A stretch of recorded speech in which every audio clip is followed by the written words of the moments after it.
Yo, Yo, what's going on? You hear me? How's it loud sound? and clear, brother. Loud and clear. Good. It is Wednesday, January 12th. Yeah, Something January like 12th. that. All right, I'm on point. Thank God. So, what's going on, man? Not much. Nothing much, brother. Just, staying away from people and you Try- already know. Trying to dodge the bullet, right? Yeah, man. Joey got sent home the other day, but he got tested. He's fine. So I think Oh, they're just fucking trying to do less work at school, but tell me about that's it. what it is. Oh, this one sneezed to send everybody home. Yeah. He got a low grade fever of 99. I'm like, when the hell is that a fever? But all right. So Yeah, man. It's there's a lot of movement going on with all that shit, and as much as I hate to talk about it, it's just it's on the front of everybody's mind, yeah. I was talking to Ox today, big bro. I was like, yo, what up? What up? He's like, oh, this shit, this. I'm like, bro, that's what they want. They want us to be, staying home, scared. Like, I know we got to be cautious, but you can't just, just, fall in line, And now the new thing, they're getting insurance coverages to pay for testing. Like you're gonna get 8 tests a month. Who's making money off of that? Yeah. You know what I'm saying? Mm-hmm. The test was free. Now they're gonna send it home to you. What? I don't know. I guess because they don't want you out in the public. I don't know. It is what, whatever. I think people are just, like you said, falling in line. It's a crazy thing to watch.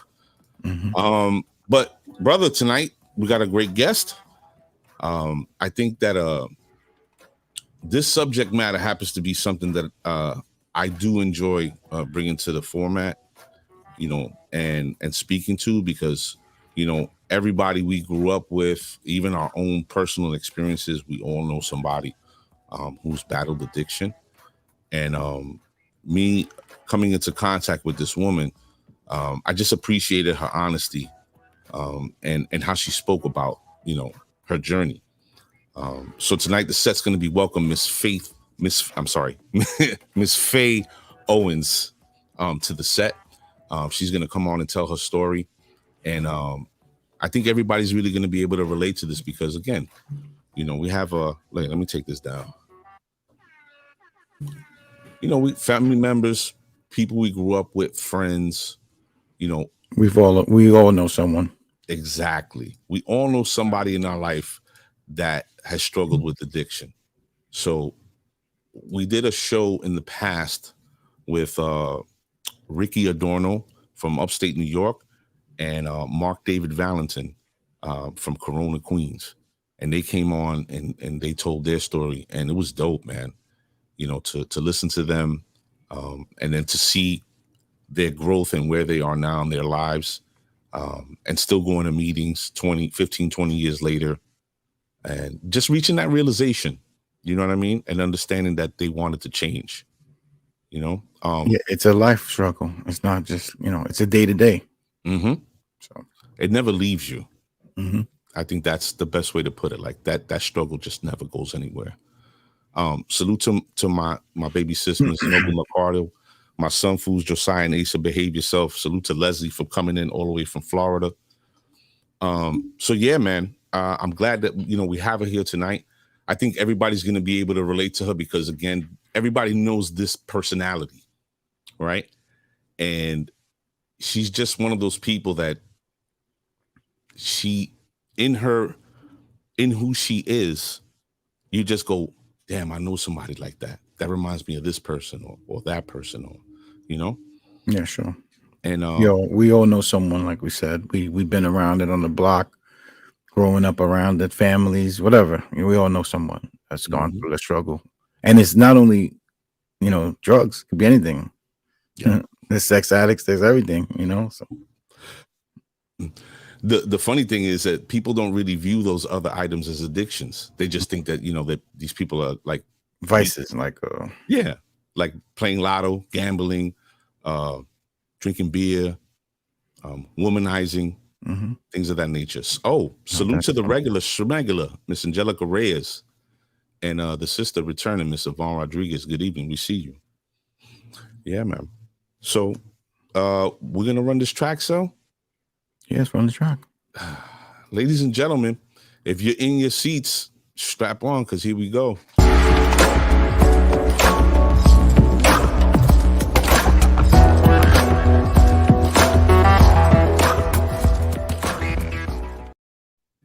Good evening, everybody. Welcome to the show.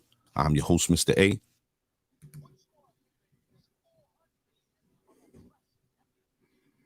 Allow me to introduce myself. I'm a nice guy. Psych! Sally Sassong in the building, your co-host. And this is the set 6145. Tonight, as I stated in the preamble, we welcome from Brooklyn by way of Harlem, Miss Fay Owens. And Miss Fay Owens is going to speak to her story and journey and struggle dealing with addiction. Fay has a great story. And as I said, her honesty is something I think that everybody's going to appreciate. There's possibly going to be a lot of cringy moments for some of you people like that. But she speaks her truth, man, is unmitigated, unfiltered. And I appreciate it. So I hope everybody enjoys tonight's episode.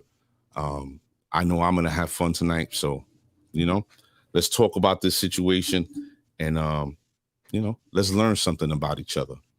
So all these people dying, Sidney Poitier, Bob Saget just died. They're trying to call him a pedophile. Bob Saget, he died in his sleep. They said it wasn't like drugs or nothing, supposedly. Really? I just heard on the news, yeah. But he used to like the Chi-Chi. Oh yeah, no, he was it wasn't the Full House Bob Saget. That guy is or the funniest home videos. He's definitely an animal. That guy. Mm-hmm. But he was a great comedian. I don't know. He was good. Good. I caught his act one time and I was shocked because I didn't know. Yeah, no, he was good. I was raw. Like, what? Oh, he's an animal. But it's crazy. I said this to the other day. It doesn't matter who we lose or how many people we're losing. Like the world doesn't seem to soften. No, everybody's just, A few days later, back like they said, Bronx Tale, right? Nobody cares. Nobody. At the end of the day, it keeps moving. The world keeps moving. Man, well, we're not going to stay on that topic. So, ladies and gentlemen, Betty White as well. Yeah, Betty White. I mean, Sidney Poitier, man, we would all sign up for that 99, 94, whatever they were. So yeah, for sure. We would all sign up for that today. Yeah. I don't know, man.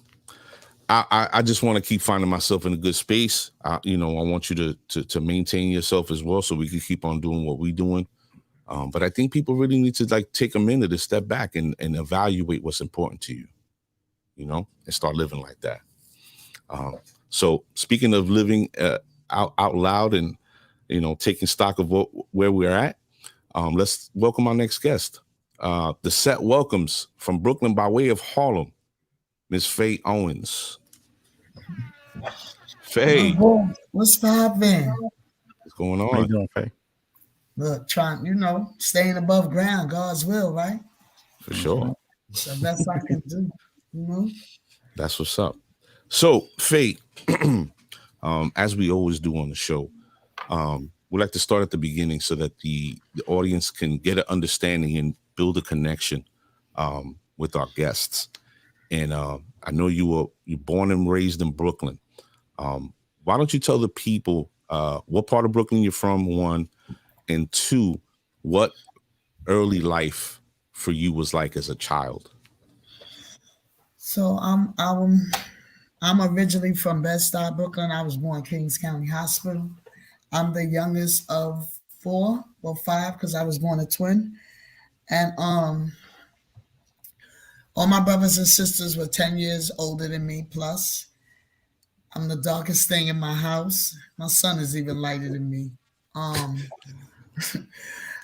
my brother used to watch me. My brother is 10 years and 3 days older than me. And they didn't like me. Like, yo, I get why he didn't like me because he was the baby. And here I come, right? And all this attention was on me, but not really because I spent a lot of time with him in the beginning. And like this, he would just he was mean, man. He wanted me to fight. If I wouldn't fight, he would whip my ass and threaten me not to tell my mother and all this. And so, at some point I snitched. Like, fuck this. I can't keep running around with him. You know what I'm saying? I was with him one day in the park, and I have a mark on my forehead right here. I got here. You remember them iron swings?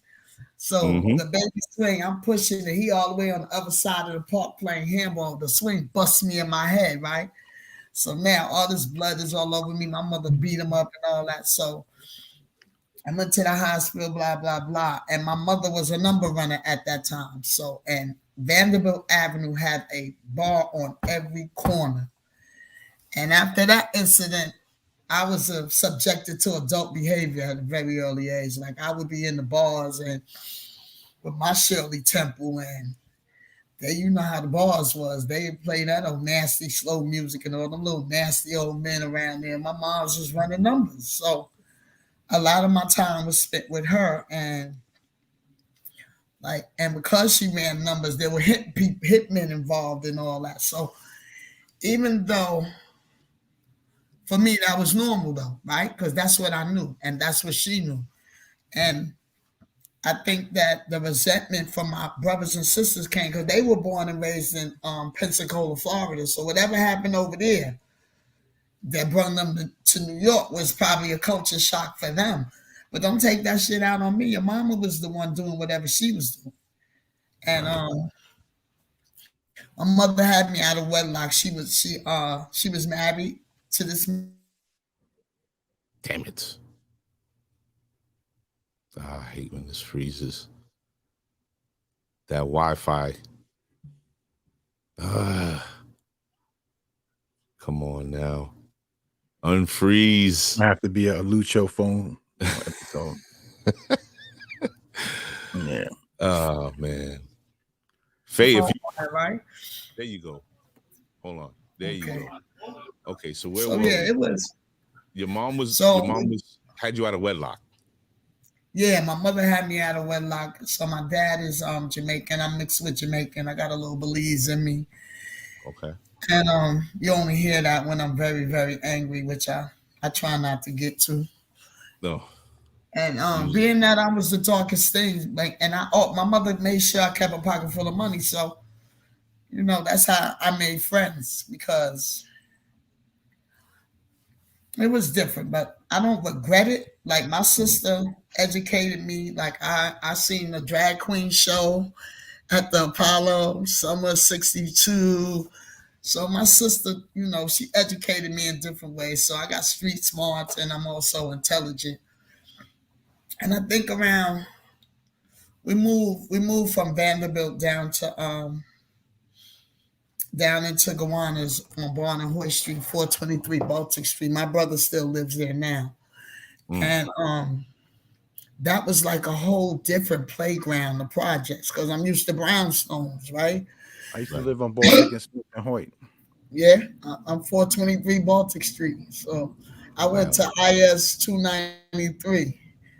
So that was like oh wow, this shit is big over here. Like, yo, but I was going to school with them anyway, so it wasn't too much a culture shock, but I learned how to shoot dice.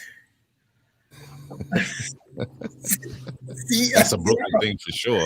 Yo, you don't know how to lock them dice in CeeLo, blow on the dice and get a head crack. So I was kind of good at that. Once I learned how to lock the dice and cheat, I was really good. But I learned how to shoot dice. I learned how to smoke weed. Weed was the opening of the door for me. And I graduated out of junior high, and I went to Sarah J. Hale, and that was just like an open Pop don't ever go to class type of school because they had 2 buildings. One was the main building in the West Wing. They kicked my black ass up out of there in the 10th grade for inciting a riot. Inciting a riot in the 10th grade? Yeah. How the is that So even we was outside, and you know, these chicks from up top, you know, we call Bed-Stuy up top. They was from uptown Brooklyn. They was, you know, and we was all in the school together, and they had an issue with one of my homies. So we was outside having the conversation. And because I'm real popular and people love me and I can talk shit, right? Because I don't really got to fight. If I start talking shit, you're going to get shook. And they were shook, but it got... Damn it. I'm going to shoot this damn Wi-Fi. I hate this, man. Yeah, story starts getting good. Just maybe do the phone call. Because the video keeps going out. Yeah. Just be like, he'll call the number and just keep it out. This Wi-Fi keeps going out. So. Yeah, I'm gonna see if I get her to turn her camera off directly from her phone. I hate this. Oh, she's on her phone. I think she's on her tablet. Her tablet. Yeah, I think. So come on, man. Faye, if you hear us, you're locked up. Froze.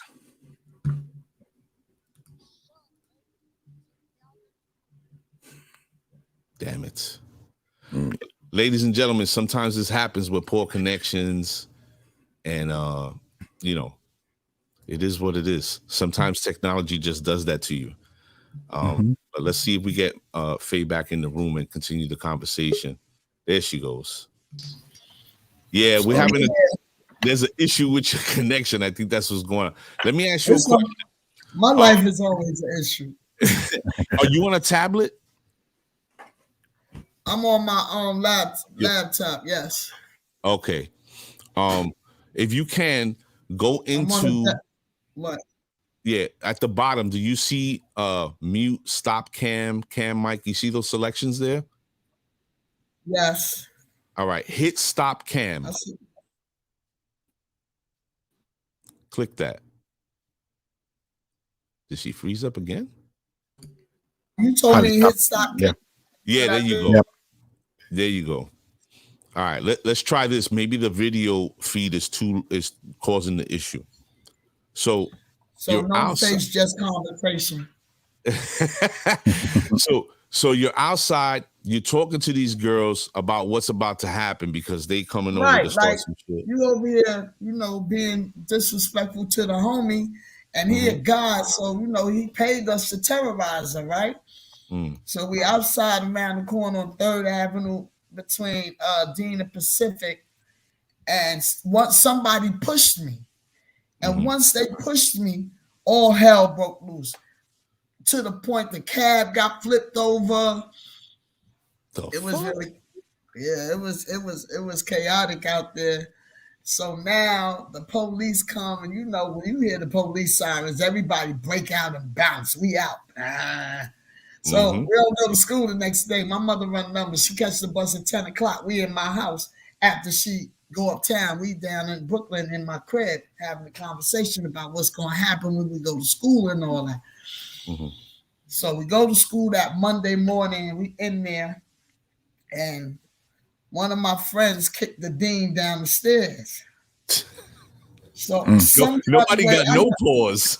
So right, like I said, bitch, why you kick her? Like, yo.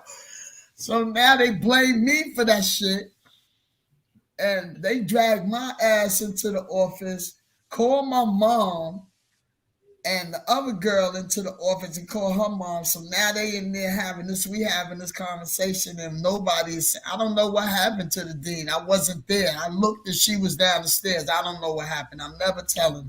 My name is on no paperwork to this day. Wow. So they sent me to the school in East New York called Redirection. The shit looked like a church. Liberty Avenue, East New York. I said, I was there all in 2 weeks. And they had this program called CETA. And I went through CETA to get my GED and to get some work experience. And they sent me to this senior citizen center on Nevins and what's that? Skidmore? No, Nevins and Atlantic. I think they used to have a senior citizen center over there. So 2 days out the week I would be there, and 3 days I would be in the Colony House in class. I got my GED. Good enough diploma. 1991, I think. I think I got my GED the same year I would have graduated high school. First shot. Well, I smoked a joint. I went to that school, Murray Bertram. Bertram, Yeah, took my test there, and my friend, he came from the army. That's when the Sony Walkman first came out. I had his Walkman. I was outside smoking a joint. Went in there, took the test, and passed the first shot. Now, at this point, Faye, it sounds like you're sort of knee deep in the street with like what's going on, and dealing with people and whatever, right? Yeah. Is it after you leave high school that things take a turn for you? Absolutely. So, like in between that, I was a thief. I like taking shit that didn't belong to me. We started sniffing coke. I think I started sniffing coke around 22, 21, 22. We were sniffing coke. And around 25, 26, I started smoking crack. The first time I took a hit, it wasn't even crack, it was base. The first time in between that, I was tripping off of mescaline and double barrels and Snoopy. I think dust was most likely my favorite drug.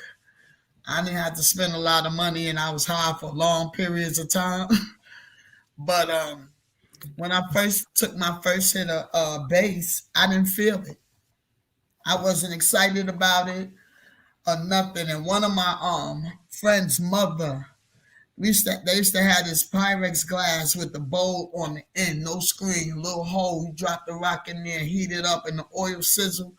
And that was how I got my first hit. And I was off to the races. Faye, you mentioned a bunch of different drugs there, right? Is there a difference? Is there a difference in drug addiction? Like which one? Like people were like, "Oh, I'm not addicted to weed." Like, is there a difference? I think that whatever you like the most. Well, I think it was for me. Like it was different stages for me. Like weed was what we did when we was that age, and then we hit the club scene. So acid became the drug of choice. And then when base came along, like, you took cocaine, now you got some shit, you can shake it up. And this thing's supposed to ring your bells. I didn't get the bells or none of that. So I was smoking dust. I was fine with the dust. I would take the coke and mix in the dust and space base. And be in the club, and people's faces would get long, my hands would get big. I was floating. So I was fine with that. While my friends I had my whole project damn near space basing with me. But and what kind of club was it? Like what kind of music? Like different eras of points. Like when disco came out, it was you tripped, you did LSD in those stages. So I don't but some people have a tendency to like something more and more. And they want to, like for me with crack. When I got my first hit, I wanted that hit like that again. And I never, ever, ever got it like the first time. Up, Scotty. Yeah, man. And Scotty beamed me up, and I stayed up for a long time. But I feel like it was hard work for low pay. I had done some things on crack that I never thought I would do. I'm a whole lesbian engaged in sexual acts with men. Like it took me a minute to like speak that truth. I was pregnant at 31 years old. I'm a lesbian. Because you having dick, miss. And now the fuck is you talking about? You thought you weren't gonna get there? So do you, Faye, at any point in time, like, because it sounds like we covered a lot in a very short moment right now. But at any point in time during this point in your life, did you ever have a minute of clarity to be like, yo, what am I doing? Like, where am I going with this? So I went to detox, I went to rehab, I went to drug treatment, and I went for all the wrong reasons. Like I owe this nigga money, I got to go over here and detox. You know, I stole people packages. I had to have a place to hide out. So you get in these places and you be like, all right. But what for me was like, I got the information. I didn't apply any of it. Nothing I learned. I came out of jail and went right back to smoking crack. I ain't miss a beat. I came out of detox and rehabs. Crack. I went to NA, made a year clean and celebrated. I was cheering meetings, lying about my clean time. St. Mark's. We was in St. Mark's. I would do marathon meetings because I didn't want to die, but I seen chicks. I'm a lesbian. They told me 90 numbers in 90 days. I showed the fuck up for that. I'm gonna get up. This shit ain't got nothing to do with crack. We talking about girls now, but it's the behavior. I never changed any of my addictive behavior in those moments. Yeah, I wanted to stop. I just didn't. It wasn't my turn yet. That's the best I can come up with. I didn't in my mind, I was gonna be this big time drug dealer and I was gonna have all these I was gonna be rich and all that. And that shit was impossible because I smoked the package more than I sold it. You didn't come get your money from me, Negro. I wasn't flipping anything. I was flipping a cab and up out of there trying to smoke the money and then hide it out, you know? Now, let me ask you something, Fay, because this is a commonality in people with addiction. And I know, Sully, you're going to be able to understand this sort of characteristic. What is it that bores out that hustle when you're addicted that makes you so slick with it? Because, you know, usually when somebody's hooked on drugs to that point, that extent, they're not functional, meaning they can't hold down a job. So out of the addiction bears this hustle mentality of every day I got to get $100, $150, $200, whatever my addiction is for the day. How do you start to sort of flesh that hustle out? You an addict, man. You gonna figure that shit out. Addicts are geniuses on the low. Ain't no way you get up every morning. Addicts are almost like a whole company, and they got this like mentality. Well, for me, let me talk about me. In my mind, right? I know a monkey can't sell bananas, but clearly the nigga that's giving me the work don't know that, right? So in the beginning, it works. You smoke your profit, but if this cat don't show up to get his money, like I'm calling you, come get your money, dude. Don't go to my mother's house because that's not where I'm gonna be when I bounce. So I know that for me, I talk a lot, so I tell jokes. I'm always on the forefront of something, and something about my energy, like God had to have me covered because the shit I did, I should have been dead, right? And I feel like people are still looking for their money now. But look, that you're gonna charge that to the game, so I'm not giving you a dime of this. But I know that for addicts, it's almost like a life and death situation to get what you need. And out comes all these brilliant ideas, and some of them work and some of them don't. But that don't mean you stop, right? So now I got to resort because I ain't a booster. I can't go in the store and walk out with the shit. That ain't what I do. So you keep giving me packages, and yeah, you know I'm a seller, but you also need to know that you need to stay here with me if you want your money. That's a fact. They forgot that part of the fucking script, which was fine with me, right? But at some point, I had to now sell pussy. Because now Negroes was not giving up no more work, right? And you want to do this. I didn't do it in my neighborhood, but even though I got pregnant, they called the nigga the cake man, but that's what the fuck he was. I got pregnant by his bum ass with the little ass dick. I wish I could show you my thumb, but that's how big his dick was. Oh my God. Right? Hold on, Fay, hold on. I told you at the gate that Miss Fay is brutally honest. There you have it. So Fay, before you continue, I gotta ask you. At this point in time, when you reach the point of, because you're saying sexually, your sexual preference is women, that you're a lesbian. Absolutely. Is this a moment that you sit down with yourself and sort of rationalize, or is this something that you just, I'm gonna find this dude and he's gonna want something from me, and I'm gonna get this bread off of him for it? Type So of I situation. wasn't. So no, like I think that because I was a lesbian, that the Negroes was that pussy tight and all this. You know how y'all think. She ain't having, she, and I look like a boy. So in their mind, they're like, yo, she gonna want my dick and I'm gonna turn her out and block. No, nigga, I need some money and you not coming in me. And if you tell somebody, I'm gonna tell them you're a liar because they know I'm a lesbian. You fucking boys now? Because that's She said, "You fucking boys now." the type of shit you gotta threaten a Negro with, you know. Know they think I'm a boy, nigga. I got a dildo too. Let's not play the radio. But you know. Fake. Let me ask you something. It was hard to tell that truth because I wasn't owning that truth.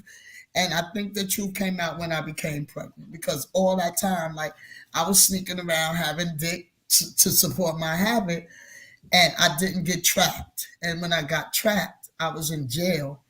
And you want to talk about put the P on the pregnancy test? I done been in jail a lot of times, miss. I've never dropped my own urine on nothing.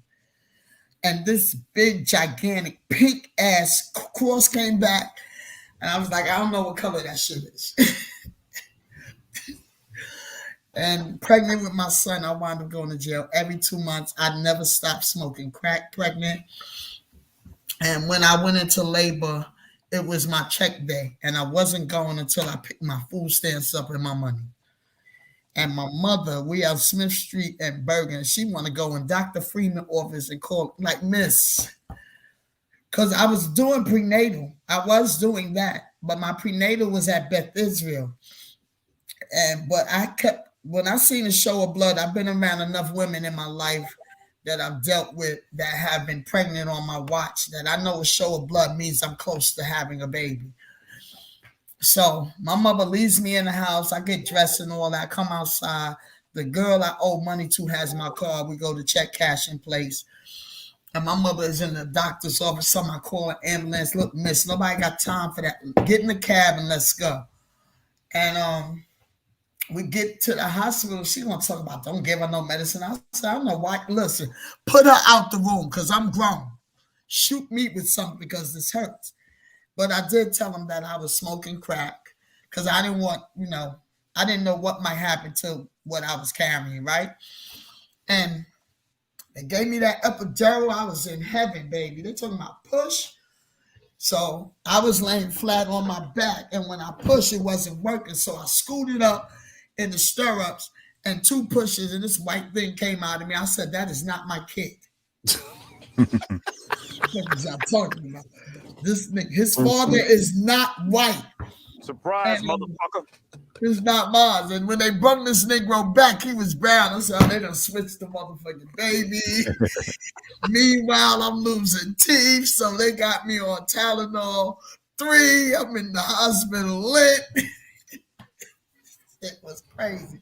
Faye, let me ask you. You said something about you run into people with people's packages. Did anybody put hands on you? Did anybody put you? Absolutely. I got my ass whipped. They caught me in Harlem. They snatched me up in the van and whipped my ass. I'm imagining for 2 weeks. I had no idea what the sense of time was. It must have dropped me off.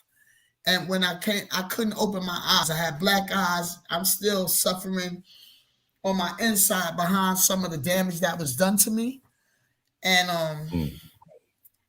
I couldn't open my eyes. And when I finally came to, the first voice I heard was my mom's. And yeah. And that didn't stop me from smoking either. Right. Wow. If you're just joining the show, I'm your host, Mr. A. Said he's a song in the building. And this is the set 6145. Tonight we're speaking to Miss Fay Owens. She's telling us about her journey in life. dealing with addiction and some of the things that she dealt with growing up young and well into her addiction. As you can see, Miss Owens is very, very frank, curt, and blunt with the way she speaks about her life. And I think it's an amazing and brave thing. And that's the main reason why I wanted to bring it to the platform to share her story, because it's something that we could all relate to. I've said it a few times already, but I truly appreciate the fact that she can be so brave and speak about it so candidly in the way she does, even laughing about some of the things that she's gone through, which speaks to the sort of person that she's become over the years, and how important it is for her to share a bit of herself tonight with us. So, Fay, I want to ask you, being in this moment, because I'm listening to you tell these stories, and it's just, I'm sure Sally's even saying it like, yeah, I've seen that, I've heard of that. I have a friend whose sister was addicted to crack, and she was pregnant, and her addiction was so severe. And I'm framing it for you because I want to ask you a question after I tell you. Her addiction was so severe, she smoked all through her pregnancy. She gave birth to her son in a crack house and was walking around with a pipe in one hand and the baby with the umbilical cord still in her in another.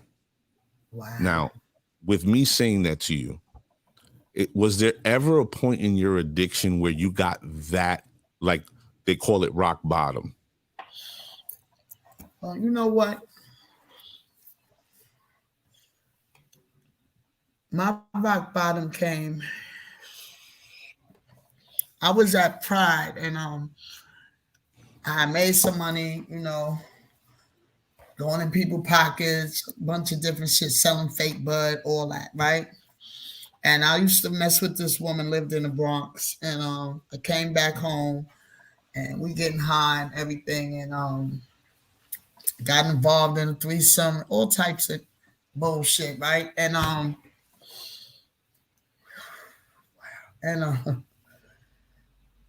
okay, and she put me out, right? Mm-hmm. So I got my little suitcase. I'm rolling it. I go to the phone booth to ask to find the directions to Ready, Willing, and Able, not knowing that it was a men's facility. Mm-hmm. So I go. Well, once they told me it was a men's facility, I knew I couldn't go there, but I ain't really had nowhere to go. I know I probably could have went to my mother's house, but I was like over this shit. Yeah. I've had it, right? Nobody else is going to keep putting me out when they think I don't have no more money. And mind you, I'm up. I smell like sex and all types of nasty shit, right? Mm.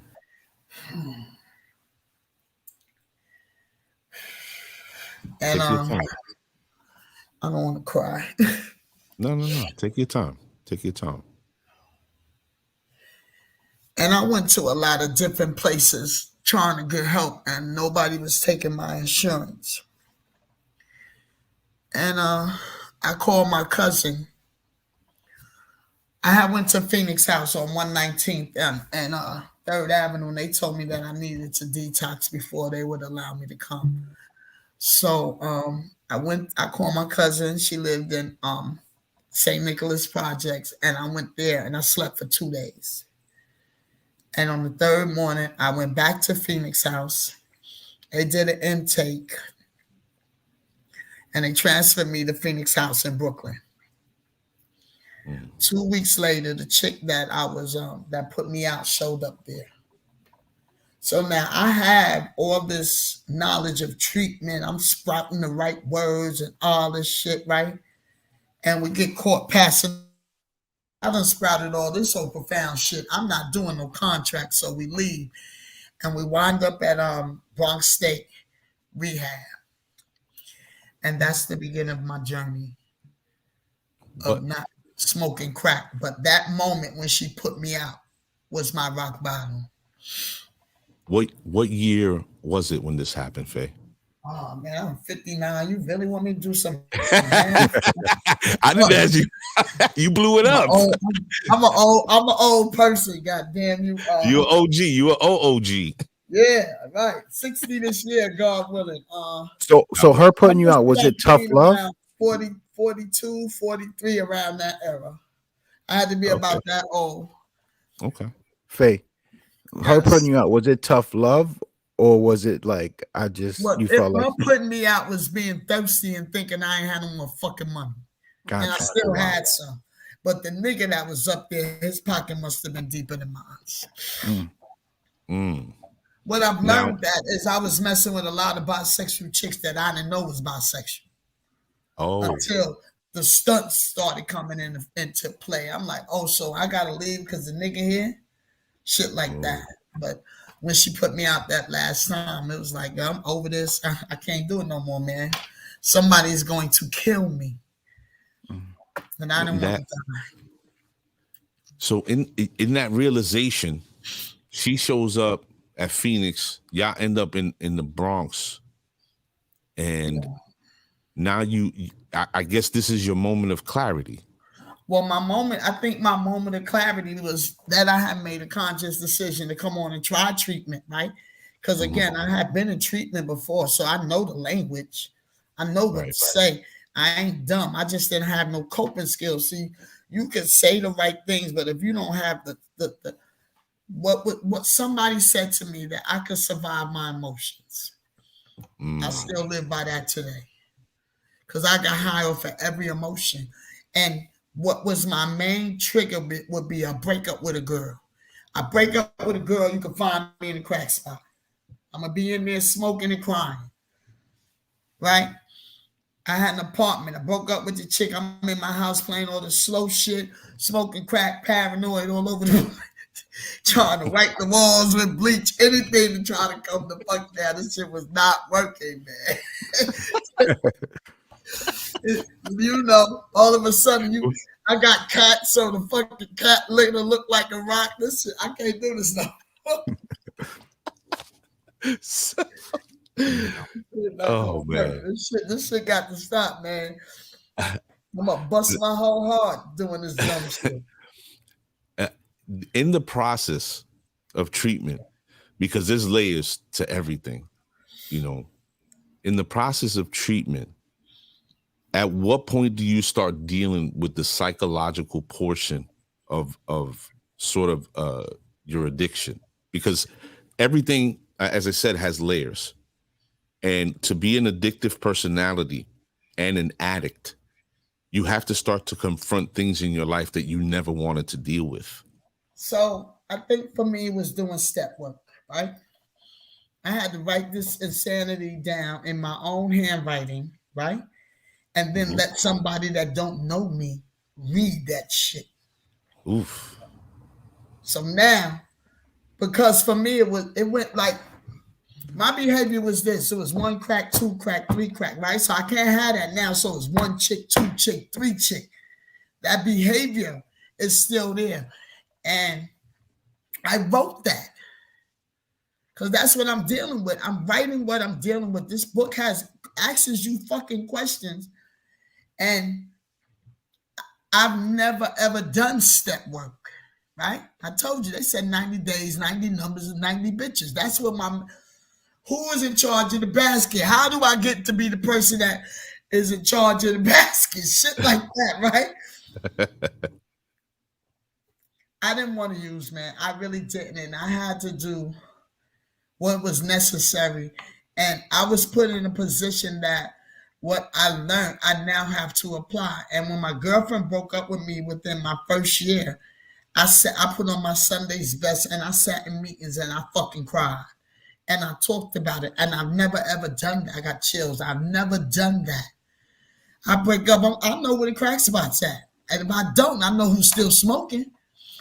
I couldn't go into my projects because my stomach would flip like I had to shit. My brother had to meet me at Burger Street at the train station because as soon as I got off the train, I had to go in Starbucks to shit.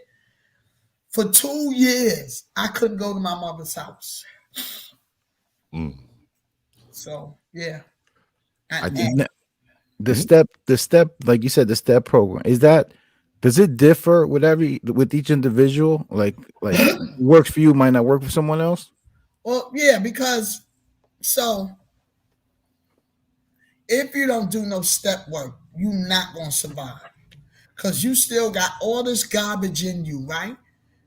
And I had to get the trauma out of me. I had to tell all the truth of the shit I stole from everybody in my house and outside of my house.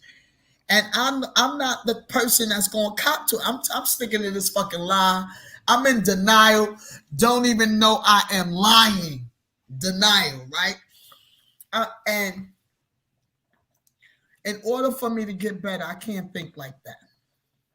I got to change how I think. I got to change how I'm acting, right? I have to change. In the beginning, people, like, I can't be around you. You smoke crack.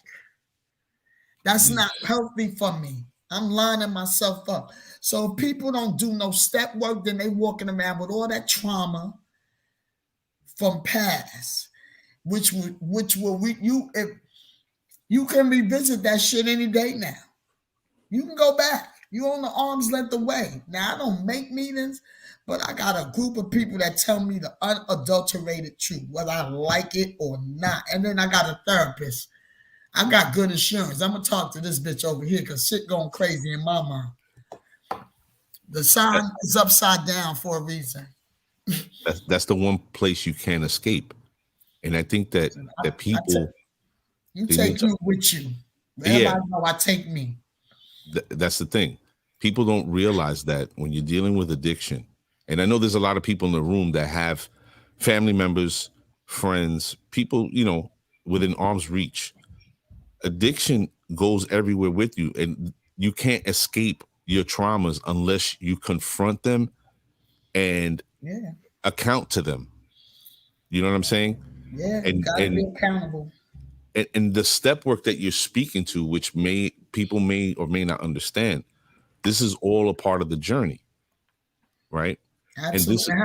And my journey, and I mean, if people go in, and even AA, whatever AA you go to, right? Whatever your addiction is, you got see. If I hold on to secrets, I'm gonna die, literally. Right? I got 8 screws in my back. I can't run nowhere. I am so easy to locate.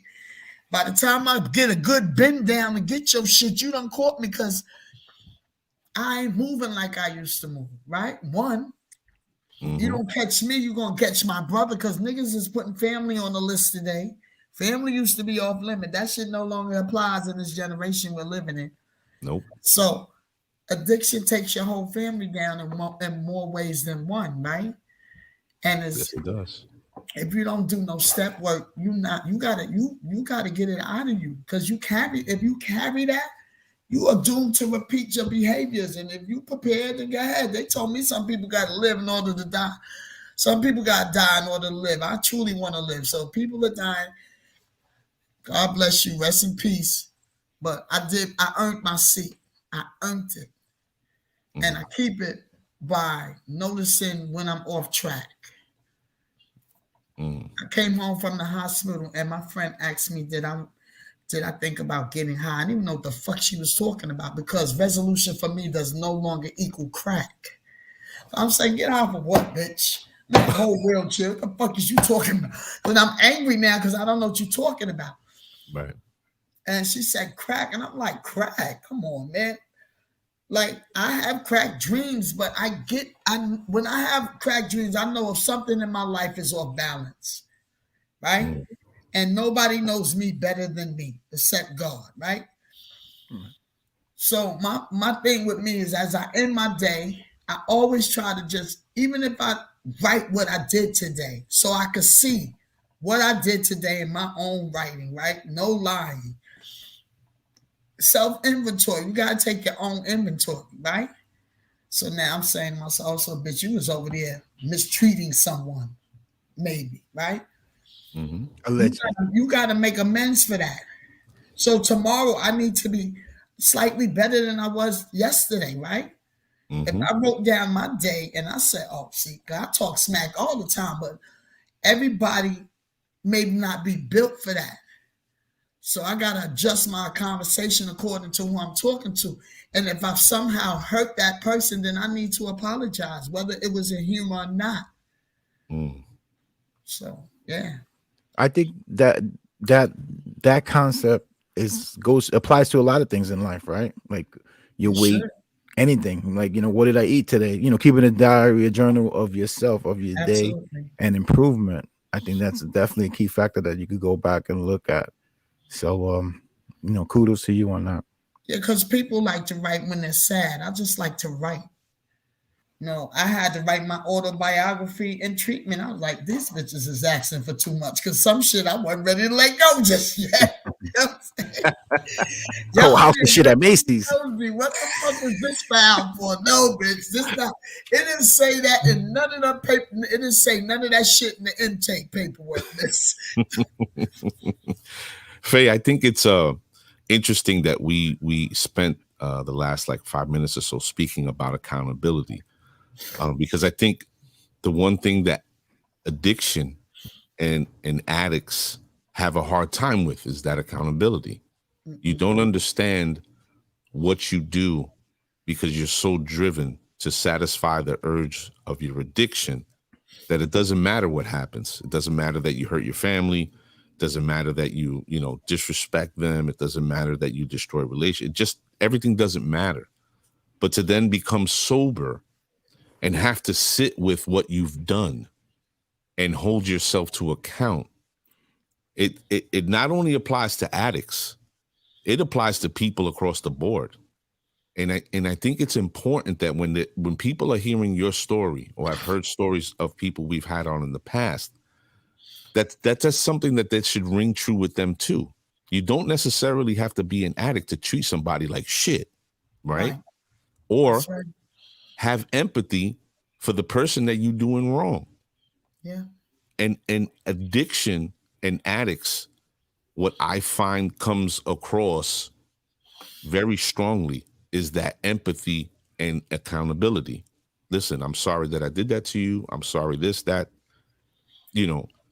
How does that sort of drive who you are today and how you do things in everyday life?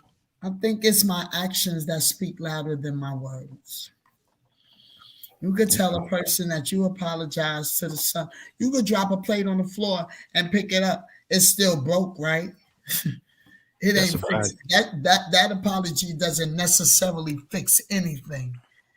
It's your actions. Like if I'm really apologetic, I'm going to show you better than I can tell you.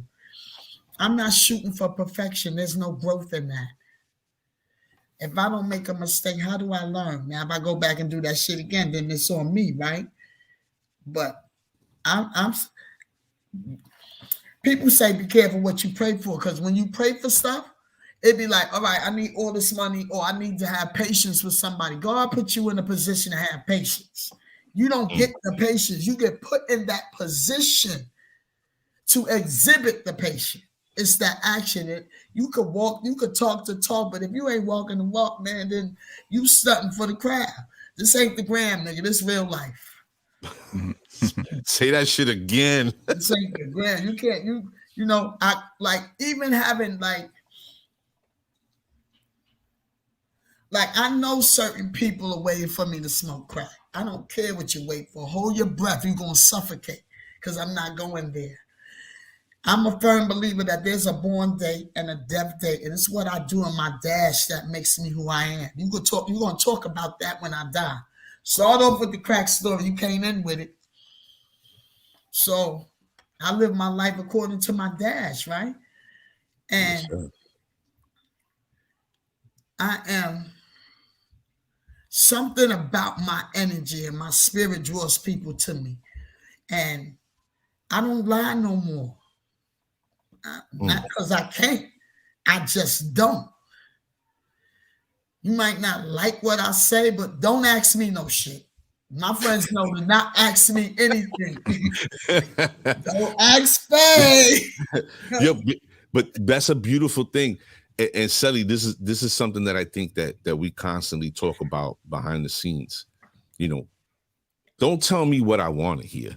Tell me what I need to hear. Right. Because the people Yeah, the people that care about you, your real folk, they're not going to tell you what you want to hear. They're going to tell you. That makes no sense. Don't kill me while I'm alive. Exactly. And you should be able to tell your people. Brother. You should be able to tell your people the truth. That's why we fam, right? Right. Tell you the truth. And look, and some people don't like it. I don't like the shit either, but I don't like. I'll go home. I might be mad. I'll go home. I'll say, you know what, fuck that bitch, blah, blah, blah, blah. Then I think about it. Fay, you was out of control. Call your fucking friend and say thank you. The Hennessy was kicking in. Wine, because I can't, my body can't take the Henny no more. Fay, let me ask you. So I saw a stat the other day that it was like 30% of the workforce are high. And I don't mean weed, like high at work. You help people moving forward, with this addiction. What do you think about that number? You think that's low or that's real? Or? I think it's bullshit. You know that. But let me just say this, right? This new thing they got called harm reduction is you got to meet people where they're at. This person might be doing 6 or 7 bags of dope. Everybody doesn't want to recover. Recovery is what that person says it is. I can't want the shit more than you, right? But what I can do is like, we can have a conversation. I'm going to share some of me. And then, because people can smell your bullshit a mile away, right? And part of what I like about my job is that I'm a peer, which means I have a mental health and a forensic background, which enables me to talk to people just like I'm talking to y'all, right? Curse and all. They love it, depending on who I'm talking to. And what I've learned is that it is not my job to tell you to stop getting high. What my job is to ask you what your goals is and how you want to proceed. And once you tell me that, then I can show you the steps that get you there. And that's how you get people to come down off their shit, right? Because they got to go, but you can't do this and then reach the goal too. So you got to make a choice. You got to make a decision. You can't get high and maintain an apartment. Now cut back on a couple of bags and let's open up a bank account. You got to excite people to where they like, I'm a whole dope thing with a bank account. That's some good shit for them. But that's how you gotta meet people where they at. You can't, my job ain't to tell you what the fuck to do. I'm gonna tell you what I did. I did 1,000 intakes. I sat over there where you sat. I know this shit is pissing you off. Look, you want to stop now? Let's go get a cup of coffee. I don't drink coffee because you ain't gonna want to be around me. I'm gonna gas up, and that's what I tell them. You have some coffee, and I'll have some tea. Because the idea is to get people to trust you and build some kind of connection where they'll sit and do a 45-minute intake. But I'm gonna motivate you different. You can come back tomorrow. Here go your Metro cards, one to go and one to come back. You don't show up. When you come back, I'm going to still be sitting here waiting for you. I will even call you. You good? I'll come to your house and do it. The idea is to get people comfortable. And when you start talking about degrees and shit, listen, I got a degree in this shit right here. Yep. And I'm a proven fact that it works. It didn't work overnight for me. I had to go back and forth. I relapsed more times than I want to remember. But I learned that I don't have to respond to everything. And I could just wait. That shit, give it 3 seconds, nigga. That should have passed. Fuck. 3 seconds, count it. See, it's gone. You fuck with them like that. But you gotta show people that there's a balance. And then at some point, when they see their money growing, they be like, they spending less on that dope or that crack or that alcohol, and they starting to do this. Now we could talk about, let's get you a haircut. I know it's free spot where I even know where you can get showers at for free, nigga. You ain't even got to listen to a church sermon.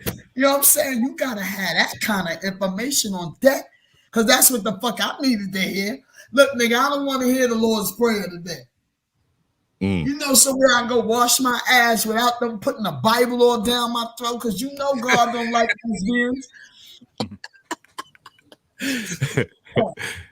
Yeah, it's funny because listen, ladies and gentlemen, don't get it twisted, right? You see me and my partner smiling and giggling and stuff, and you have to understand that as gut wrenching as these stories are, and the information that Faye's sharing with us, you know, there has to be levity in these situations, and we have to find humor in them, right? Because we're better equipped to deal with them when we deal with the reality, and we make it funny for ourselves. But deep down inside, you know, I know we're all hearing this and seeing this through a different lens. And it should definitely give you a minute to take stock of your own, because you don't necessarily have to be an addict to be fucking up in life, or to, you know, fuck up other people. You know, you could just be a shitty person. You don't know. And I don't even think it's that. It's trauma. Everything is trauma. You're not necessarily a shitty person. You're just a person that ain't dealt with your own trauma. It ain't nobody's fault if you're not. And I get it. Trauma is hard. Like, some parts of my story re-traumatizes me. I've learned how to tell it better without going in my bed and crawling up into a fetal position. I had to learn that, because I would put it all out there. Now I'm sitting here with this open wound. How do I give myself my own Band-Aid? See, this is about impacting people in a way that you get it. Like, that is not who I am, but that's how I got to be who I am. You get it? I had to go through this. Everybody has a journey. Thank God I found my path that God had lined up for me, because all of us are not that lucky. And if you are lucky enough to find your journey, then respect the journey, because you prayed for that shit. Respect your own prayer. That's a fact. I respect my own prayer. I live by my own prayer. And that's the honest truth right there. It's kind of like what Danny said last week. God never left us. We left him. You know what I mean? We kind of like forgot what he was doing for us. Yeah. So yeah. Look, I went to try to go to church, right? Take my son to Bible study. And the first thing this chick pulled out was a scripture of Sodom and Gomorrah. All right, so you telling me it was lesbians back then too, miss? That's what the fuck you trying to say? Because I know I ain't the first lesbian on earth. Faye, I kind of want to ask you something. It may be backstepping, but this was something that was brought up in the room, and I want to touch on it. Do you feel during this whole process, because we covered a lot, during this whole process, at any moment, did you ever feel or come to understand that maybe you felt like there was something missing in your life, and this is what brought about sort of the addiction? Well, I think, yeah, I feel like, you know, for me, it was like I told y'all, everybody in my house was 10 years and plus older than me. Like, who is these grown-ups almost in my life, you know? And I'm the littlest one in the bunch, and then I'm the darkest thing. Yo, they used to put me in fucking dresses pink. Y'all dead wrong for that. But nonetheless, pink and braids sticking up. They got pictures. I ain't never posting them shits. But fucking 10-year challenge. Y'all not gonna see those. But I think that for me it was, I didn't feel like I fit. You know, I was introverted. I was real quiet because, again, you got to remember, I grew up around nothing but adults, and I was subjected to bar fights, blood splats. Like, my mother used to leave me with this lady. She used to whip her husband's ass every time. I'm like, why the fuck is you fighting this man when I'm here? Y'all don't fight until Friday when he come home drunk. I'm talking about a hammer and blood splats on the fucking wall. And I'm saying, Ma, why I gotta go there? I want to go to Miss Dean's house. But I couldn't always be in the bars. And that's how my mother had to make her money, right? Now, was it fair to me? Absolutely not. But everything is a learned behavior, right? So my mother did what she thought was best based on how she was possibly raised. I don't know my mother's story. All I know is that traumatized me a lot, right? And then some shit was happening too, right? That we ain't talking about. Like, Black families ain't talking about mental health and child molestation and rape. We're not discussing none of that shit past this doorway. There ain't no treatment for that. So, Yeah, Fay, and now, I suffered some things at the hands of some wrong individuals coming up. So part of that might have been my drug journey was escaping a lot of that. yeah, I was going to touch on. I mean, I didn't know we were going to bring it up, but being in bars and being around negative adults, I'm sure, Yeah. you know. My mother couldn't keep an eye on me all the time, you know. Right. My brother was one brother was in the army. My youngest brother, he was getting in trouble, so he was upstate at them group homes. My sister worked the bars with my mother while going to school. She, my sister was the oldest, so maybe she's almost 20 years older than me. Nobody's left for me and my brother and my son now. So yeah. Did I know it was rough when it was happening? No, I was young, right? You grow up a certain way and you feel like that's the normal way to grow. But until I started writing the shit and having some honesty with me, trying to get better, then some stuff started to come out for me, when I write, I might start off with a sentence in mind and then write some other shit I have no intention of writing. And was your son born okay? My son was born addicted to crack, 6 pounds, 5 ounces. He was in the hospital 14 days. My mother had gained custody because, like I told you, when I came into the hospital, I told him I was smoking crack. I didn't know if something was going to be wrong with him. I just felt like that was information they needed to know, though I knew I wasn't supposed to tell that shit. Right. But, I smoked my whole pregnancy. Something wrong with his black ass right now. I think he's still detoxing. You 28, nigga, the crack is gone. But no, he got some trauma. He has some trauma that he needs to deal with that he's not addressing, Right. And when he's ready, I'm ready. I am armored up. I have done the work and I continue to do the work for me.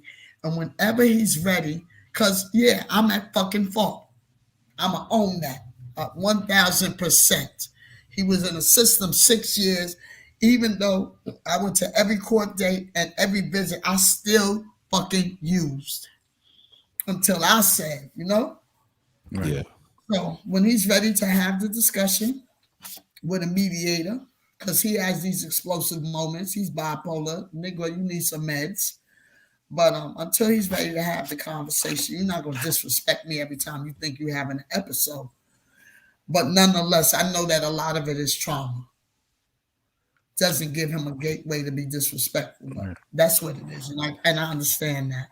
He just, eventually, hopefully he'll learn how to channel that. And I always tell him I can't stay young till you get old. I can't do that. That ain't in God's will. There's a death date aligned with my life. And God willing, he'll get it, I think that everybody has a hard time confronting their own truth. And, when you're talking about childhood trauma and things that have affected our lives personally, no matter what it is, it's very hard to confront that. And then on top of that, it doesn't help when people don't want to hold themselves to account. You understand? Absolutely. That makes your healing a little more difficult. But if you don't own it, it's your shit, right? It begins and ends with you, right? I made the decision. I made the decision after I made everything. Well, not everything. My drug addiction came out of trauma, but it was my choice, right? I didn't have to choose that. I could have went another direction. I'm smart enough to know the difference. But I'm a 60s baby.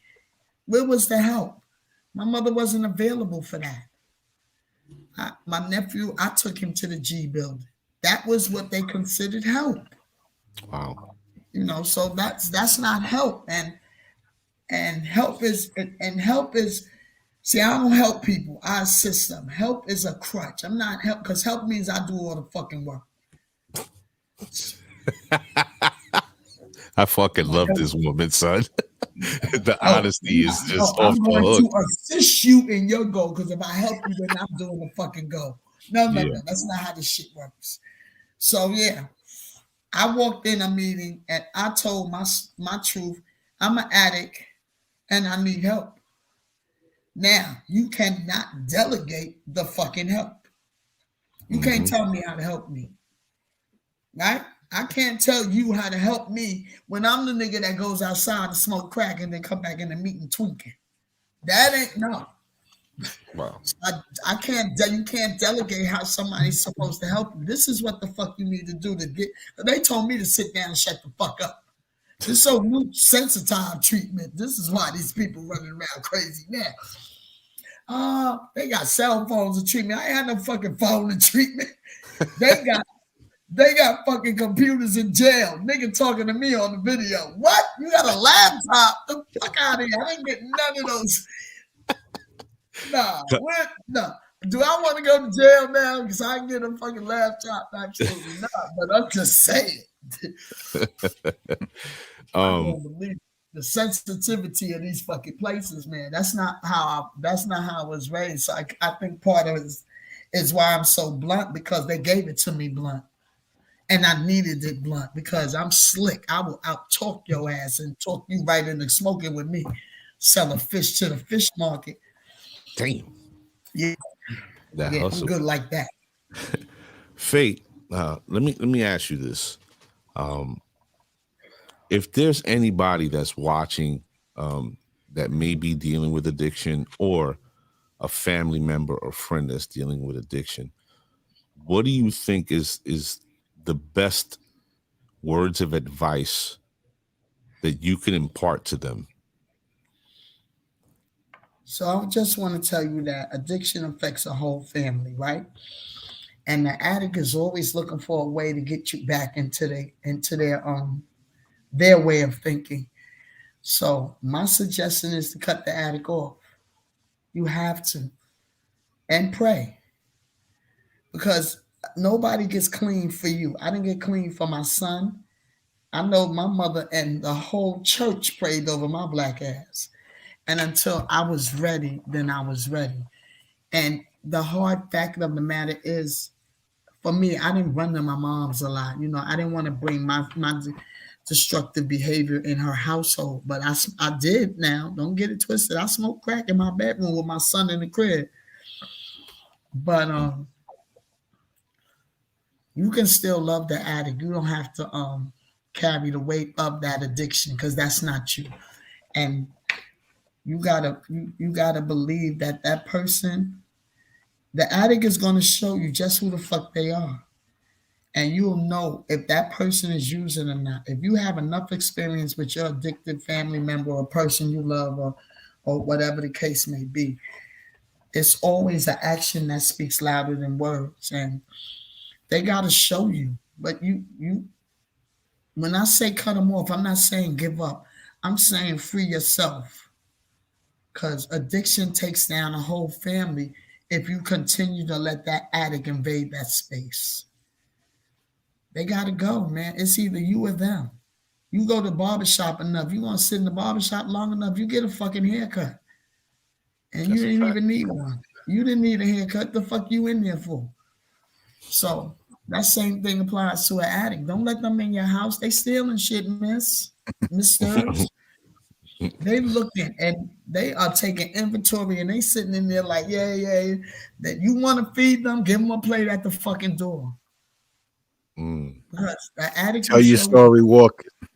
Yeah, the addict will show you by their behavior when things are different. And even when that person get clean, like when I first got clean, they still watching me like, oh, I'm like, fuck that. I don't got to come over here with you motherfuckers. Yes, I do. But no, I don't.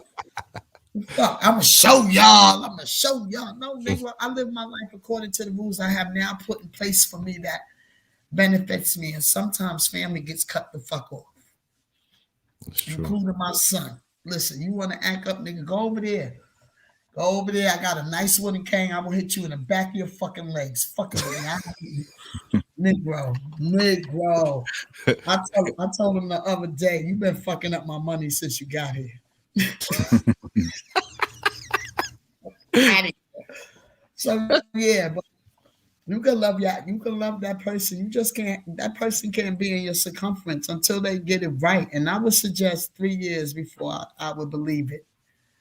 Because I'm telling you, I couldn't go in my hood for 2 years, and that was just me having the flip in my stomach.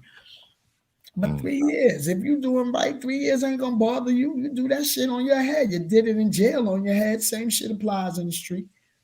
3 years, and slowly but surely let them back in. But the action, you'll see the whole difference in addictive behavior, man. And that goes for any addictive behavior. So yeah, I would love them from afar because these addicts are different, man. They quick too, baby. So yeah, love them from afar and pray for them. You gotta pray in church. Prayer works. But they gotta walk the walk. They cannot just talk the talk. I gotta see an action consistently. I didn't have a drink because for me it was beer and crack. And I don't really drink because I get high quick, man. I have a glass of wine and I'm done, one and done. But I couldn't drink for like 5 years. I was so scared to drink because every time I got clean, I took a drink that I was at the store buying the stem and the motherfucking pads to roll the shit up with, the screen to get the screen. I fucking cut crack on the NA book. Oh, wow. Yeah, keep coming back. This too shall pass. Right on the NA book, baby.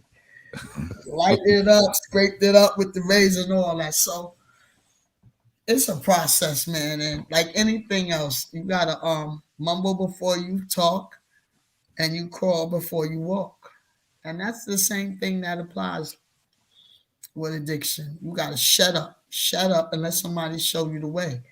And with people that you love, man, you just gotta let them go, man, and pray to God they don't die out in them streets. And that's it. And that's real. Wow. Ladies and gentlemen, if you're just joining the show, it's sorry for you because we are wrapping up. I wanted to first and foremost thank our guest, Miss Fay Owens, for coming on and sharing a bit of herself and her life. And I hope everybody can take something away from this exchange. I can't say how much we appreciate you for giving us your time, Fay.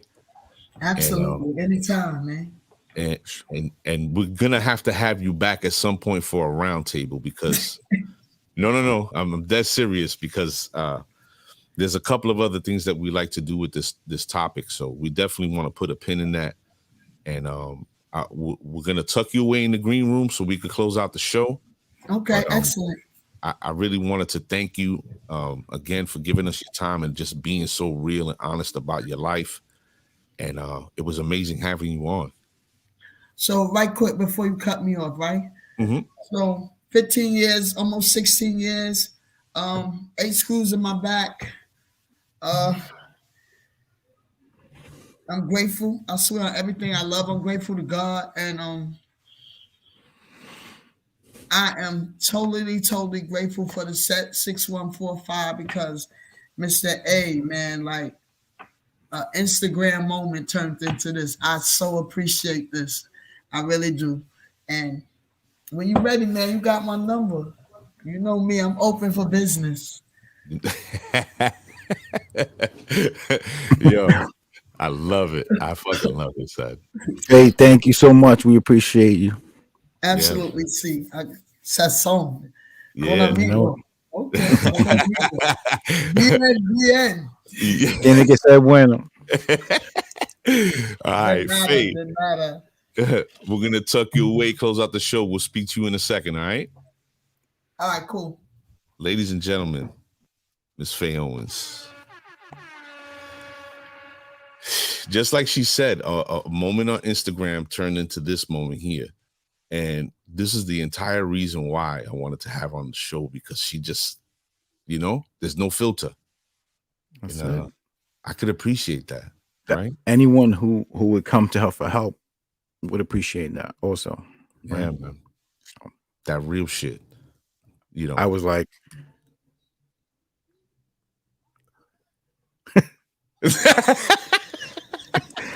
Crazy shit. Yo, I definitely I knew it. I knew it from the moment that I met her in the live. I was like, I have to bring this woman to the platform. Her story's crazy. You know, everybody's going to be able to take something away.